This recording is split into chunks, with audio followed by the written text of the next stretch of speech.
हमारी सरकार उम्दा काम कर रही है और अधिकांश क्षेत्रों में हम नंबर 1 की स्थिति में आ गए। मैं उम्मीद करता हूँ आने वाले समय में विकास का ये विश्वास कायम रहेगा। मेरी अपनी ओर से बधाई। जयपुर में कई जगहों पर 6 से अधिक ठिकानों पर एसीबी ने कार्रवाई की है, जहां एसीबी की छापेमारी के दौरान 300% से अधिक की प्रॉपर्टी का खुलासा हुआ है। इतना ही नहीं, 2 करोड़ से अधिक की बेनामी संपत्ति का होना बताया जा रहा है। आपको बता दें कि इस कार्रवाई में करोड़ों के फ्लैट, कृषि जमीनें, फार्म हाउस, महंगी कारें मिली है, जिसकी जांच चल रही है। और हम इसी परिप्रेक्ष्य में बात करने चाहेंगे, यहाँ एसीबी अधिकारी जो सर्चिंग ऑफिसर लगे हैं कि जो ये कार्रवाई हुई है, ये पिछले लंबे समय पे एक रडार पे ये कर्मचारी थे। इन्होंने कई जगह पे नगर परिषद में भी काम किया है, नगर पालिकाओं में काम किया है। जो इनकी कार्यशैली थी वो संतोषजनक नहीं थी। उसके बाद में काफी कंप्लेंट भी इनकी रही है। आइए हम जानना चाहेंगे कि जो ये टीम यहाँ पे काम कर रही है, ये इन्होंने रिकॉर्ड जब्त किया है या सर आपने रिकॉर्ड जब्त किया है या फिर कार्रवाई ये आपने खत्म की या आगे भी चलेगी? देखो, ये अभी श्रीमान डीजीपी साहब के आदेश पर भ्रष्टाचार के विरुद्ध 0 टॉलरेंस की नीति पर कार्रवाई की जा रही है और इसमें अभी ज्यादा कुछ कहना अभी उचित नहीं है। ये कार्रवाई अभी बहुत आगे तक रहेगी। अभी तो हम यहाँ एक ऑफिस में आके जो कार्रवाई की है वो एक अपने स्तर पे है। बाकी और जगह अभी सर्चिंग चल रही है, वहां से क्या आता है उसके मुताबिक फिर आगे जो भी है वो कार्रवाई की जाएगी। एक यहाँ पे फतेह सिंह मीना, धर्मपाल जाट, एक और करके एक ये है। ये जहां भी जाते थे इनके साथ में एक पूरी गैंग है। वो एक हम जिसको शाब्दिक शब्दों में कहें एक लुटेरी गैंग है, जिसमें जेईएन, अकाउंटेंट और बाबू ये सब शामिल होते हैं। उनकी भूमिका बहुत ज्यादा संदिग्ध है। इसके लिए भी आप कोई रोड मैप तैयार करेंगे? जी, ये अनुसंधान अधिकारी बता पाएंगे। एक्चुअली में क्या है, इस संबंध में अभी अनुसंधान अधिकारी पूर्ण रूप से कुछ स्पष्ट कह सकते हैं। तो ये जो कार्रवाई चल रही है ये कितने ठिकानों पे चल रही है और कब से चल रही है? ये लगभग 7-8 जगह है और कई इनके जो सहयोगी उनके ठिकानों पे भी की गई है और अभी सर्चिंग जारी है और जैसे जैसे कुछ आगे कुछ नया मिलता है उस पर फिर और आगे कार्रवाई की जाएगी। जो एक जनरल आपको सर्चिंग में जो आपका अनुभव रहा है उसमें कहीं ना कहीं कुछ चीजें एक आपके देती इस वक्त? हाँ, तब भी तो इस तरह की कार्रवाइयों में आगे मतलब प्रभावी हो सकती है और लगभग लगता है कि भाई कुछ आय से अधिक अर्जित किया है तभी जाके इस तरह की चीजों को कह पाना ठीक रहेगा। तो ये थे हमारे साथ एसीबी अधिकारी। इनका कहना है कि जांच चल रही है और जांच पूरे प्रभावी तरीके से और कड़े तरीके से चल रही है। जो लोग इनके साथ शामिल हैं, जो बड़े मगरमच्छ हैं, वो भी नहीं बचेंगे। जिन लोगों ने रेवेन्यू का, सरकार का, पब्लिक के पैसे का नुकसान किया है, वो कहीं ना कहीं एक कठोरतम ढंग से इन पे कार्रवाई अमल में ली जाएगी। यहाँ नगर पालिका पावटा प्रागपुरा में ये जो कार्रवाई चल रही है, ये कार्रवाई सुबह से चल रही है और जो इनके ऊपर जो प्रभावी कार्रवाई है वो इनके संदिग्ध 6, 7, 8 ठिकाने हैं और ये ठिकाने बढ़ भी सकते हैं। और जो कार्रवाई में जो टीमें लगी हैं, इनका कहना है कि कहीं ना कहीं बहुत ज्यादा संदिग्ध है और आय से अधिक संपत्ति का होना तो तय है, लेकिन इन्होंने जो काम किया है वो भी कहीं बहुत अधिक है। पिछले समय में कोटपुतली में इन्होंने कस्टोडियन जमीन को भी बिना राज्य सरकार की परमिशन के या बिना नोटिफिकेशन के इन्होंने भूमि संपरिवर्तित किया है।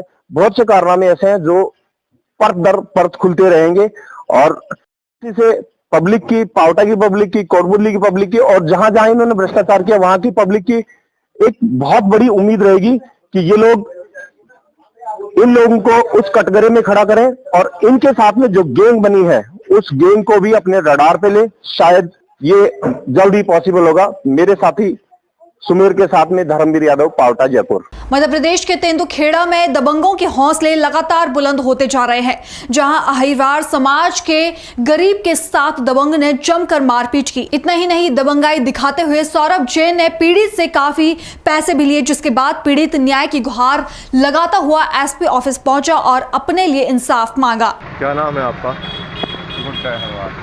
कहाँ से आए हैं आप? हम तेंदुखेड़ा वार्ड नंबर 9 भटक। क्या घटना है? हमारे साथ मारपीट की सौरभ जैन ने बेरहमी से मारा, पटक के। हमारा विवाद गाड़ी पर था। गाड़ी के कागज मांगने पर हमने इनसे बोली भैया हमको कागज़ दे, तो कहने लगे हमारे पैसा पूरे चुकाओगे, जब कागज़ देंगे तो हमने हमारी बात की कि 30 तारीख को पैसे देंगे। आप हमसे पहले से क्यों कागज़ मांगने वो पैसा मांगने लगे? फिर कहते नहीं वो कुछ नहीं होता, हमको पैसा पूरा चाहिए तो गाड़ी की चाबी देंगे, नहीं तो हम नहीं देंगे। तो हमने भैया ये चाबी हमारे घर से गाड़ी उठाओ और हमारे पैसा वापस करो। ये कहने लगे हम पैसा वापस नहीं करेंगे तुम्हारा, ये तो बयाना में गए। तो हमने कहा ऐसा नहीं होगा, हम गाड़ी चलाएँगे, हमने कहा रखने के लिए थोड़ी ना ली। इसके बाद हम अपने घर से काम पे चले गए। काम पे गए, शाम को हम जब घर लौटे तो हमारे घर पे गाड़ी नहीं थी, दोनों लड़के नहीं थे। तो हमने अपनी बाइक को आके डांटा कि क्यों बच्चे इतने भी वो हो गए कि हमसे नहीं पूछ रहे गाड़ी कहाँ गई, कहीं वो तो पाटन गई। तो हमने फ़ोन लगाया हमारे बच्चों को, तो इसने कहा गाड़ी नहीं आएगी यहाँ जब तक हम नहीं कहेंगे। तो इस तरह से हम अपने बाल बच्चों को गाली गलौज कर रहे थे। ये बाहर 2 लड़के खड़े थे, तो इसकी माँ निकली, कहने लगी जा मार छतरी के बंदे का चमड़ा के, तो बहुत ज़्यादा बड़ा बताओ तो दारू पूरी तरह। तो इसने तुरंत फ़ोन लगा और फ़ोन लगा 10, 12, 15 लौंडे बुलाए, तो हमको सीधा हाथ पकड़े घसीटा और इतना मारा कि हमारा पूरा शरीर बिल्कुल ने चूर काट दिया। घटना किस तारीख की है? घटना है हमारी 14 तारीख रात 9:30 बजे। अच्छा। फिर हम इसके बाद थाना गए तो हम तो बेहोशी में थे। हमारे बाल बच्चे हमको गाड़ी में डाल के ले गए। वहाँ पुलिस के पास हमारा लड़का और हमारी घरवाली गई, तो जो पुलिस वाले बोले जाओ अभी नहीं सुनेंगे, हम सभी देखेंगे। इन्होंने कहा क्या आप देखो, तो हम बेहोश लेके आए। कहले तो हम तुम्हारे इकट्ठे कल आए हैं कि हम उधर रोड पर जहाँ देखने जाओ, तुम जहाँ देखा कर लो। फिर हम अस्पताल ले गए हमारे बाल बच्चे, वहाँ हमारा इलाज हुआ। 2 घंटे हम भर्ती हुए। भर्ती होने के बाद हमको इलाज पर्ची दी। दूसरे दिन हम थाने लेके गए, ओरिजिनल पर्ची हमारी PI साहब ने रख ली। बोले जब तक सौरभ जैन नहीं आए, जब तक तुम्हारी रिपोर्ट नहीं लिखी जाएगी। हम 2 बजे से बैठे 8 बज गए। 8 बजे सौरभ जैन आया। सौरभ जैन ने आके वहाँ जो भी जैसा हो गया हो इनका भीतर, तो बोले एक काम करो, एक नेता साथ में लेके आए। तो उनसे हमें जोर दबाव दे के कहने लगे तुम राजीनामा कर ले। एक घर में सैन करके दारू पिया था, तो बोलो तेरी माँ का तू अभी तो तेरा कान फूटे, हम तेरे फोन भी फूट डालेंगे, तो कोई कुछ नहीं होगा, समझौता कर। और आज के बाद दोबारा तेरी सुनने मिली तो इस पर लठ मारूंगा और मुकदमा बना के तेरे को जेल दे दूँगा। राजीनामा आपसे करा लिया है? हमसे जोर दबाव करके इन्होंने दस्तखत कराए। हमको कोई संतुष्टि नहीं। हम बोलते जा रहे हैं कि सर हमारी दवाई तो कराओ, हम तो पसलियों में दर्द है, प्लेट से नहीं मन रहा। बोलते जा जैसी तूने गलती की है तो अपनी दवाई खुद से हम करा, कोई दवाई नहीं हुई तो यहाँ राजीनामा ले। आप शासन प्रशासन से क्या चाहते हैं? हम ये चाहते कि न्याय चाहते, हमारे साथ में जो अन्याय हुआ हमारे साथ में संतुष्टि मिलना चाहिए। आपसे आपको क्या लगता है, बताएं क्या होना चाहिए कार्रवाई? इसके ऊपर सख्त कार्रवाई की जाए कि इसने हमारे साथ ऐसी घटना क्यों की। और अभी भी वो हमको धमका रहा है कि एक बार तो अभी हमने ऐसा मारा, अब दोबारा तुमको हम जीवित नहीं छोड़ेंगे। अच्छा, आपको मारने की धमकी दी जा रही है? आप ठीक है। आप आज भी उसके घर में 10-10, 12-12 लड़के खड़े हो रहे हैं, डेली लॉन्ड्री बैठ रहे हैं। 8 रात तक हमको डर लगता है। रात में नींद नहीं आती कि हो सकता है कि रात में फिर ना मार दी जाए, क्योंकि थाने में हमारी सुनाई नहीं हो रही, हमें रिपोर्ट लिखी नहीं जा रही। ठीक। राजस्थान सरकार में मंत्री किरोड़ी लाल मीणा ने उदयपुर में फॉस्फेट फैक्ट्री का औचक निरीक्षण किया, जिसके बाद मंत्री डॉक्टर किरोड़ी लाल ने कहा कि हमारे व्यापारियों को लेकर कोई दुर्भावना नहीं है, हम किसी व्यापारी के खिलाफ नहीं है। इसका नाम है पटेल फोस्केम लिमिटेड। तो हमको शिकायत मिल रही थी इस सहित अनेक दूसरे प्लांट्स की कि जो अपना